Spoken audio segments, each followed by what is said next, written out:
जय हिंद। कैसे आप सभी? उम्मीद करता हूँ अच्छे होंगे। आज के वीडियो में हम लोग बात करेंगे कि पीएन संधि डायोड क्या है, अवक्षय परत किसे कहते हैं, विभव प्राचीर क्या है। बेटा इसमें हम लोग बात करेंगे कि जो हमारा पीएन संधि डायोड है इसे अग्र अभिनत में कैसे जोड़ते हैं, उत्क्रम अभिनत में कैसे जोड़ते हैं। इन सारी चीज़ों की चर्चा डिटेल में होगी, तो बने रहिए हमारे साथ वीडियो के लास्ट तक। तो सबसे पहले हम लोग समझेंगे इसमें बात करेंगे इसमें पीएन संधि डायोड क्या। देखिए बेटा हम लोग सबसे पहले समझेंगे इसमें पीएन संधि डायोड। ये बहुत बड़ी बात नहीं, आप बहुत आराम से समझ पाएंगे। थोड़ा समझिए यहाँ पे ये हमारा पीएन संधि क्या होता है, थोड़ा समझिए यहाँ पे। अभी हमने आपको पिछले वीडियो में बताया था कि बेटा एक पी टाइप का अर्धचालक होता है, एक एन टाइप अर्धचालक होता है। जो हमारे पी टाइप एन टाइप अर्धचालक क्या है, ये अगर आप नहीं पता है तो पिछला वीडियो आप देख सकते हैं, ठीक बेटा। तो यहाँ पर क्या होता है, पीएन संधि डायोड में एक पी टाइप अर्धचालक क्रिस्टल को एक एन टाइप अर्धचालक क्रिस्टल के समीप लाकर एक विशेष विधि द्वारा जोड़ देते हैं। तो इस युक्ति की जो तैयार होती है इसे बोलते हैं बेटा हम लोग पीएन संधि डायोड बोलते हैं। क्या बोलते हैं? पीएन संधि डायोड। थोड़ा यहाँ पे हम लोग लिख देते हैं, बात करते हैं। तो यहाँ पे क्या है, थोड़ा थोड़ा समझिए। पीएन संधि डायोड हमने क्या बोला बेटा, इसमें पीएन संधि डायोड, इसमें हमने अभी आपको बताया है कि एक पी टाइप अर्धचालक क्रिस्टल को एन टाइप अर्धचालक क्रिस्टल के साथ में जोड़ देते हैं, ठीक है। तो यहाँ पे लिख देते हैं किसी पी टाइप अर्धचालक क्रिस्टल को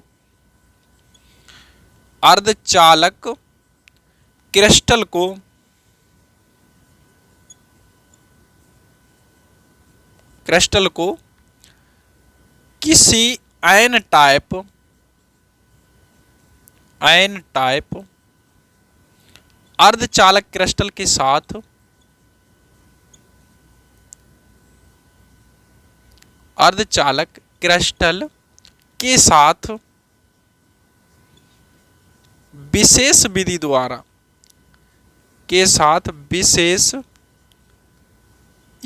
विधि द्वारा क्या कर देते, जोड़ देते हैं बेटा, ठीक है, द्वारा जोड़ देते हैं। यह युक्ति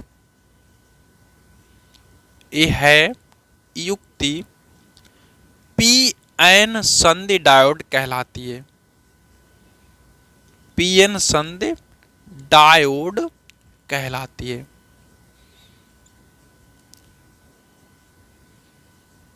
पीएन संधि डायोड कहलाती। तो यहाँ पे क्या बताया बेटा हमने कि जब किसी पी टाइप अर्धचालक क्रिस्टल को किसी एन टाइप अर्धचालक क्रिस्टल के साथ एक विशेष विधि द्वारा जोड़ देते हैं तो इस युक्ति को बोलते हैं हम लोग पीएन संधि डायोड। क्या कहते हैं बेटा? पीएन संधि डायोड, ठीक है। और जहां पर ये जुड़ते हैं दोनों, तो ये देखिए यहाँ पे जुड़े हैं, तो ये जो होता है ये कहलाएगी, जो संधि है वो कहलाएगी पीएन संधि कहलाएगी। क्या कहलाएगी बेटा? पीएन संधि। तो जहां पर ये दोनों क्रिस्टल जुड़ते हैं वो संधि बनती है, उस संधि को कहते हैं पीएन संधि। क्या बोलेंगे बेटा? पीएन संधि। अब थोड़ा सा समझिए बेटा यहाँ पर कि जैसे हम थोड़ा आपको समझाने की कोशिश करें। हमारा एक कोई पी टाइप क्रिस्टल है, पी टाइप क्रिस्टल में क्या होता है बेटा, इस तरह से समझिए। इसमें minus minus minus, P type crystal में ये गिराही परमाणु होते हैं और इनके पास में बैठे रहते हैं कोटर पे धनावेश होता है। इस तरह से हमने यहाँ पे दिखा दिया, ये कोटर बैठे रहते हैं। और हमारा एक आता है यहाँ पे, अब यहाँ पे समझ लेते हैं एन टाइप में बेटा दाता परमाणु होता है। इस तरह से इसमें प्लस चार्ज रहता है। अब दाता परमाणु ये हो गया, इसके बाहर बैठे रहते हैं इलेक्ट्रॉन, इसके बाहर कौन बैठा रहता है? इलेक्ट्रॉन। अब इन्हें हम किसी विशेष विधि द्वारा जोड़ें। क्या करते हैं बेटा? जोड़ें। तो जोड़ने से क्या होता है, जो ये पास में कोटर इलेक्ट्रॉन है ये परस्पर विसरित होकर क्या करते हैं, सहयोग कर लेते हैं। यानी कि इलेक्ट्रॉन कोटर के साथ में सहयोग कर लेता और विलुप्त हो जाता है, मतलब ये इलेक्ट्रॉन कोटर खत्म हो जाते हैं। जैसे बेटा हमने आपको दिखाया कि जैसे हमारा ये पी क्षेत्र है और इधर का एन क्षेत्र है, ठीक बेटा। जब इन्हें हमने जोड़ा यानी कि पी भाग को एन भाग से जोड़ा तो क्या हुआ, देखिए इसके पास में सभी के पास में कोटर हैं, इनके सभी के पास में इलेक्ट्रॉन। ये जो हमारी संधि है यहाँ पे आके जुड़े। अब आप सोच रहे होंगे कि इसका कोटर कहाँ चले गए, इसके इलेक्ट्रॉन कहाँ चले गए। तो बेटा इन्होंने मिलाप करके आपस में ये खत्म हो गए। मतलब जैसे हमने इन्हें जोड़ा तो क्या हुआ, इसके कोटर ने इसके इलेक्ट्रॉन से साझा कर लिया, इनके कोटर ने इसके, तो मतलब इस तरह से जब हम किसी p भाग को n भाग से जोड़ते हैं तो उसमें विसरण के कारण क्या होता है बेटा, जो इलेक्ट्रॉन कोटर परस्पर सहयोग करते हैं और सहयोग करने के बाद विलुप्त हो जाते हैं। तो संधि के दोनों ओर, जो आपको संधि दिख रही है ना ये वाली, इसके दोनों ओर एक ऐसी लेयर बन जाती है जिसमें चलनशील आवेश वाहक नहीं रहते। चलनशील आवेश वाहक का मतलब कोटर और इलेक्ट्रॉन नहीं रहते हैं। तो ऐसी परत को, जो लेयर बन गई बेटा, ये परत है, तो इस परत को हम लोग बोलते हैं अवक्षय परत। क्या कहते हैं बेटा? अवक्षय परत कहते हैं। ठीक है बेटा, तो आप इसे याद रखेंगे। अगर आपसे पूछता है कि अवक्षय परत क्या होती है, तो आप बताएंगे अवक्षय परत में कि संधि के दोनों ओर, संधि के दोनों ओर, ये संधि है ना बेटा, इस संधि के दोनों ओर एक ऐसी परत बन जाती है जो जिसमें चलनशील आवेश वाहक उपस्थित नहीं होते हैं। तो इस परत को अवक्षय परत कहते हैं। क्या कहते हैं बेटा? अवक्षय परत कहते हैं। तो यहाँ पर आपको नोट कर देते हैं हम, जिससे कि आप गलती ना करें। ठीक है बेटा, तो इससे आपको साथ साथ में याद भी हो जाएगी। तो हम लोग लिख देते हैं अवक्षय परत को। अवक्षय परत में बेटा क्या लिखेंगे कि संधि के समीप, संधि के समीप, संधि के समीप एक ऐसी परत, संधि के समीप जो परत है ना बेटा, तो संधि के समीप ऐसी परत जिसमें चलनशील आवेश वाहक नहीं होते हैं, जिसमें चलनशील आवेश वाहक नहीं होते हैं, चलनशील आवेश वाहक नहीं होते हैं, अवक्षय परत कहलाती है। क्या कहलाती है बेटा? अवक्षय परत कहलाती है।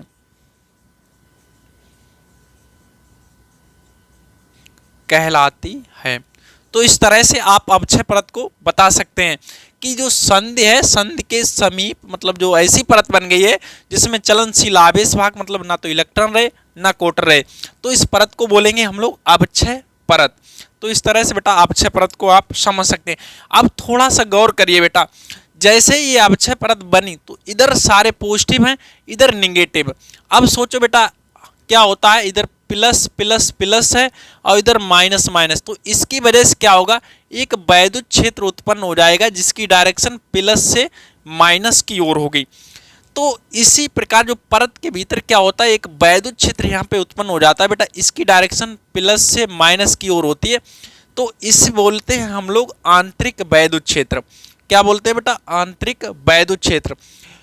अब ये वैद्युत क्षेत्र क्या करता है, विरोध करता है, इनके जो हमारे कोटर हैं और इलेक्ट्रॉन आपस में मिल रहे हैं इसका विरोध करता है। ये कहता है हटो, कहाँ है यहाँ पे, चलो हटो, अब नहीं मिला मिलूगी कुछ नहीं होगी यहाँ पे, एकदम ये बीच में आ जाता है बेटा और इन्हें रोकने लगता है। तो इस तरह से पूरा ताकत लगाता है, मतलब एक तरीके से इतना प्रबल हो जाता है फिर कि ये इलेक्ट्रॉन और कोटर मिलना बंद हो जाते हैं यहाँ पे। ठीक है बेटा, और जैसे ये बंद हो जाते हैं तो इनके विसरण की जो प्रक्रिया है वो रुक जाती है और ये जो परत जितनी है उतनी मोटाई की यहाँ पे बन जाती है। इसी को बोल देते हैं हम लोग अवक्षय परत।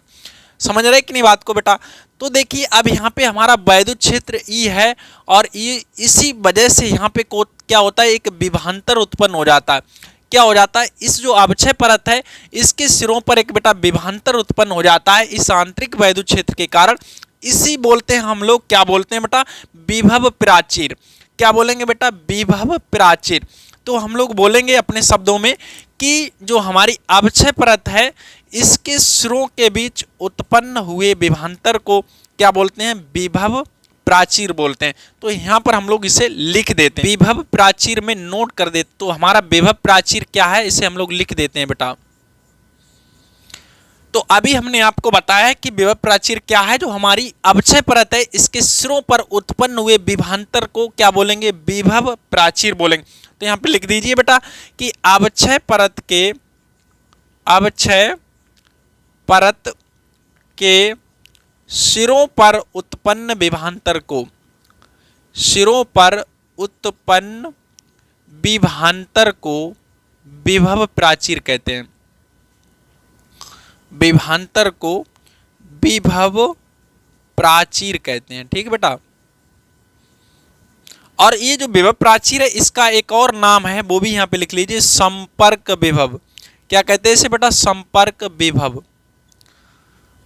कहते हैं, कहते हैं। ठीक है, तो ये आपका हो गया बेटा विभव प्राचीर और अवक्षय परत, आप समझ गए होंगे बेटा।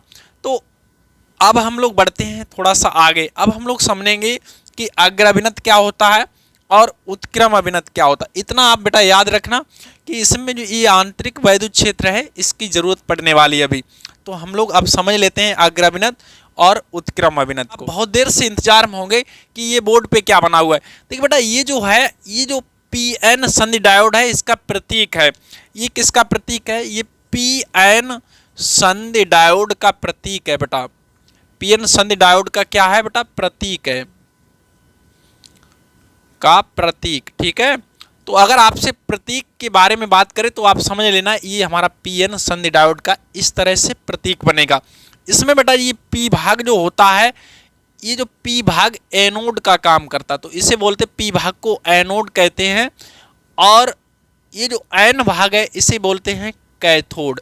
ये एन एरिया को क्या बोलेंगे? कैथोड बोलेंगे। ठीक बेटा, पी भाग को इसके क्या बोलते हैं? एनोड, और एन भाग को कैथोड बोलते हैं। ठीक बेटा, तो ये आप इतना समझ लें। अब हम लोग बात करेंगे बेटा जो हमारा पीएन संधि डायोड है इसे अग्र अभिनत में किस तरह से जोड़ते हैं, उत्क्रम अभिनत में किस तरह से जोड़ते हैं।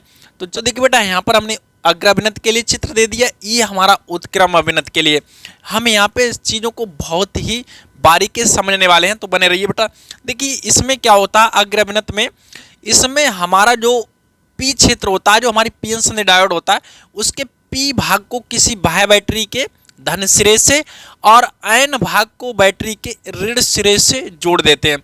ठीक है बेटा, क्या होता है एक बार और समझ लेते हैं कि जो हमारा अग्र अभिनत होता है, अग्र अभिनत में पीएन संधि डायोड के पी क्षेत्र को या पी भाग को किसी बाह्य बैटरी के धन सिरे से तथा एन भाग को बाह्य बैटरी के ऋण सिरे से जोड़ा जाता है। ठीक बेटा, और उत्क्रम अभिनत में क्या होता है? उत्क्रम अभिनत में जो हमारा पीएन संधि डायोड होता है उसमें पीएन संधि डायोड के पी भाग को बाह्य बैटरी के ऋण सिरे से और एन भाग को धन सिरे से। आप खूब दिमाग में ये चीजें बैठा लीजिए बेटा बहुत अच्छी तरीके से। यहाँ क्या है? पी भाग को धन सिरे से, एन भाग को ऋण सिरे से जोड़ा। इसमें हमने एन भाग को धन से और पी को ऋण से जोड़ा। इतना तो समझ में आ गया होगा बेटा। ठीक है, अब यहाँ पे तो यही चीज हम लोग नोट कर देते हैं, यहाँ पर लिख देते हैं इस चीज को। क्या लिख देते हैं बेटा? कि अग्र अभिनत में, अग्र अभिनत में पीएन संधि डायोड के, पीएन संधि डायोड के, डायोड के पी भाग को या पी क्षेत्र को, ठीक है बेटा, बाह्य बैटरी के, बाह्य बैटरी के धन सिरे से तथा एन भाग को, एन भाग को बाह्य बैटरी के, बाह्य बैटरी के ऋण सिरे से जोड़ते हैं, ऋण सिरे से जोड़ते हैं या जोड़ा जाता है। यहाँ पे लिख देते हैं जोड़ा जाता है। और इसका उल्टा है यहाँ पर बेटा होने वाला। इसमें क्या होगा कि उत्क्रम अभिनत में, उत्क्रम अभिनत में पीएन संधि डायोड के, पीएन संधि डायोड के पी भाग को, पी भाग को बाह्य बैटरी के, पी भाग को कहाँ जोड़ेंगे बेटा? बाह्य बैटरी के ऋण सिरे से, बाह्य बैटरी के ऋण सिरे से तथा एन भाग को बाह्य बैटरी के धन सिरे से, आयन भाग को बाह्य बैटरी के धन सिरे से जोड़ा जाता है, सिरे से जोड़ा जाता है। ठीक है ना बेटा, जोड़ा जाता है। इतना तो आप समझ ही गए होंगे। हम लोग थोड़ा सा बारीकी से समझने की कोशिश करते हैं। देखिए यहाँ पर इसमें क्या है, जैसे हमने इस तरह से अग्र अभिनत में जोड़ा बेटा किसी बाह्य बैटरी से, तो एक क्या होता है, एक प्रबल वैद्युत क्षेत्र उत्पन्न हो जाता है जो आंतरिक वैद्युत क्षेत्र का क्या करता है, विरोध करता है। हमने आपको बताया पहले ही से, इसमें एक आंतरिक वैद्युत क्षेत्र होता है, इसकी डायरेक्शन आयन से पी की ओर होती है। लेकिन जो प्रबल बाह्य वैद्युत क्षेत्र बेटा उत्पन्न होगा बैटरी जोड़ने के कारण, ये इसका विरोध करेगा। विरोध का मतलब आप समझ रहे होंगे, हम पहले ही बता चुके हैं। ये आंतरिक वैद्युत क्षेत्र क्या करता है, इन्हें मिलने नहीं देता, मिलने से रोकता है कोटर और इलेक्ट्रॉनों का। इसकी वजह से विसरण रुक गया था। लेकिन जैसे ये आया, कौन, बाह्य वैद्युत क्षेत्र आया, इसने इसका विरोध करना शुरू कर दिया। नहीं, चलो मिलने दो, चलो जाओ जाओ। अब इसने क्या किया, इधर से कोटर इधर से इलेक्ट्रॉन आवागाब करते रहे और ये संध पे आके मिलने लगे। अब ये बेटा कमजोर पड़ गया हमारा कौन, आंतरिक प्रतिरोध। इस वजह से उसको कह ही नहीं पा रहा, क्योंकि ये हमारा प्रबल बाह्य वैद्युत क्षेत्र उत्पन्न, तो सारे इलेक्ट्रॉन कोटर संध की ओर आने लगे और आपस में सहयोग करने लगे। और जैसे ही ये आपस में सहयोग करते हैं तो क्या होता है, ये विलुप्त हो जाते हैं। जैसे इलेक्ट्रॉन कोटर के साथ सहयोग करता है, विलुप्त हो जाता है। और समझिए बेटा, जैसे ही यहाँ पे एक सहयोग से इलेक्ट्रॉन कोटर विलुप्त होते हैं, ठीक उसी क्षण इस पी भाग में, इस बैटरी के धन सिरे पे, मतलब यहाँ पर क्या होता है, एक बॉन्ड टूट जाता है, एक सहसंयोजी बॉन्ड टूट जाता है, जिससे क्या होता है, यहाँ से एक कोटर और एक इलेक्ट्रॉन उत्पन्न हो जाता है। ठीक बेटा, अब क्या होता है, इलेक्ट्रॉन इधर से होता हुआ क्या करता है, तार से यानी कि होता हुआ ये इसमें चला आता है और ये बैटरी के धन सिरे में प्रवेश कर जाता है।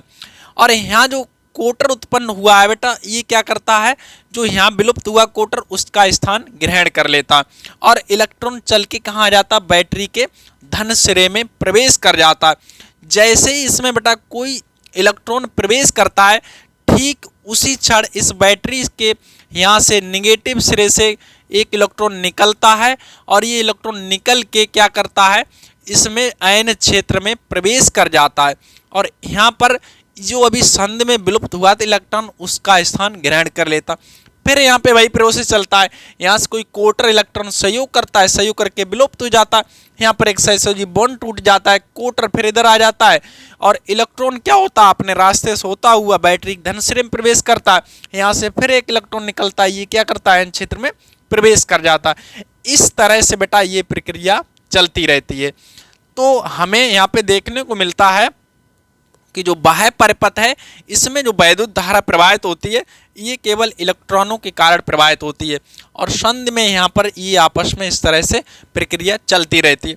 थोड़ा सा और चीज़ों को यहाँ पर समझिए बेटा। यहाँ देखिए, जो हमारा अग्र अभिनत है, इसमें आप देखेंगे तो जो अपक्षय परत बहुत पतली से हमने बनाई है, इसमें बहुत कैसी बनाई, चौड़ी सी बनाई।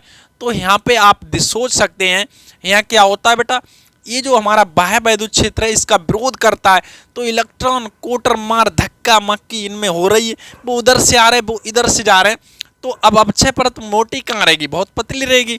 तो अग्र अभिनत में क्या होता है बेटा, आप याद रखेंगे, जो अपक्षय परत होती है ये कम मोटी होती, कम चौड़ी होती है, याद रहेगा ना। अग्र अभिनत में अपक्षय परत की चौड़ाई कम होती है, जबकि उत्क्रम अभिनत में अपक्षय परत की चौड़ाई अधिक होती है। ठीक बेटा, तो चौड़ाई जब कम होगी तो प्रतिरोध भी कम लगाएगी, चौड़ाई जब कम होगी तो प्रतिरोध भी कम लगाएगी। प्रतिरोध कैसा लगाएगी, कम लगाएगी।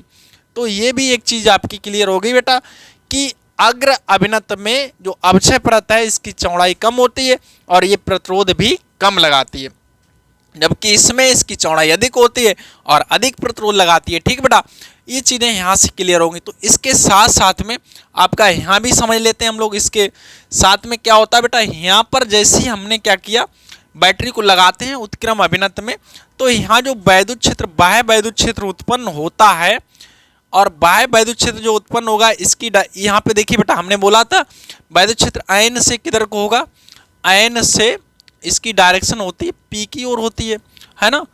जो हमारा आंतरिक वैद्युत क्षेत्र, अब इसमें क्या है, इसमें प्लस से माइनस की ओर होना चाहिए, प्लस से माइनस की ओर इधर था कि नहीं बाय वाला, तो प्लस से माइनस, ये भी इसकी भी डायरेक्शन इधर ही को होगी।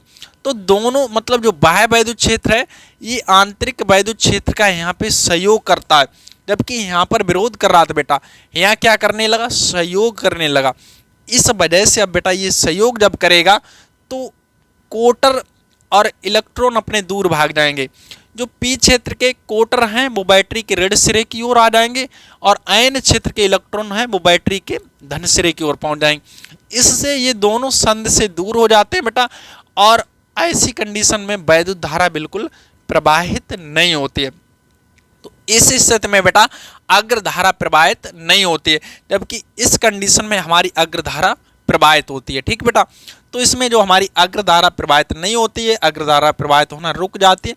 हाँ, इसमें बेटा कुछ जो वैद्युत धारा बहती है वो उत्क्रम वैद्युत धारा प्रवाहित होती है। ठीक बेटा, तो ये चीज़ें हैं, आप समझ सकते हैं। और यहाँ पे देखिए बेटा जो अपक्षय परत की है वो चौड़ाई काफ़ी अधिक हो गई है, क्या हो गई, काफ़ी अधिक हो गई। ठीक बेटा, तो और ये जो अपक्षय परत है वो क्या करेगी, प्रतिरोध भी अधिक लगाएगी यहाँ पे। ठीक है, वो हमें फाइनली देखने को मिला है कि उत्क्रम अभिनत में वैद्युत धारा, ऐसी जो अग्र वैद्युत धारा वो प्रवाहित नहीं होती है। देखिए बेटा इसमें ऊष्मीय विक्षोभ कारण पी और एन क्षेत्रों में कुछ इलेक्ट्रॉन और कोटर शेष रह जाते हैं, जिससे उत्क्रम वैद्युत धारा प्रवाहित होती है हल्की सी मात्रा में। अब क्या करते हैं हम लोग, इसमें अगर उत्क्रम वोल्टेज का मान बहुत अधिक कर दें तो इसमें अचानक से क्या होती है, उत्क्रम वैद्युत धारा का मान बढ़ जाता है, और इसी प्रक्रिया को बोलते हैं एबेलांस भंजन। ये भी बेटा मोस्ट है आपके लिए, यहाँ पे हम आपको समझा देते हैं एबेलांस भंजन क्या होता है, कभी कभी पूछ देता है एबेलांस भंजन। देखिए बेटा एबेलांस भंजन क्या होता है, तो अभी हमने आपको समझाया है कि उत्क्रम अभिनत में क्या करते हैं, उत्क्रम वोल्टेज का मान अत्यधिक करने पर एक ऐसी स्थिति आती है जिससे उत्क्रम धारा का मान बढ़ जाता है, ऐसी स्थिति को एबेलांस भंजन कहते हैं। ठीक है बेटा, आप लिख सकते हैं यहाँ पे, तो हमने आपको बता दिया। तो उम्मीद करता हूँ आपको यह वीडियो में काफ़ी चीज़ें समझ में आई होंगी और वीडियो अच्छा भी लगा होगा, तो लाइक करिए और दोस्तों में शेयर करिए। तो चलिए मिलते हैं हम लोग अगले वीडियो के साथ, तब तक के लिए अपना ख्याल रखिए। जय हिंद।